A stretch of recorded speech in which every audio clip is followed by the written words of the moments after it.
ডিবরার BJP কর্মীর মৃত্যুর মামলা স্ত্রীর উপস্থিতিতে ময়না তদন্তের নির্দেশ দিল কলকাতা হাইকোর্ট। থানা এবং জেলের সিসিটিভি ফুটেজ সংরক্ষণ করতে বলা হয়েছে। একই সঙ্গে পুরো ঘটনার রিপোর্ট চাওয়া হয়েছে পুলিশের কাছে।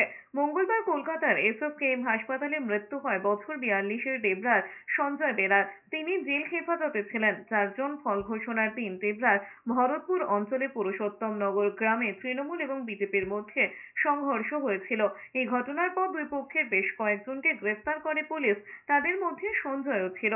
পরিবারের অভিযোগ, হেফাজতে থাকাকালীন মারধরের মৃত্যু হয়েছে সঞ্জয়ের।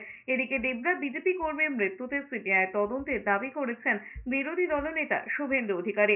পুলিশের অত্যাচারে মৃত্যু হয়েছে বলে অভিযোগ তুলে এর আগে পোস্ট করেছিলেন শুভেন্দু অধিকারী।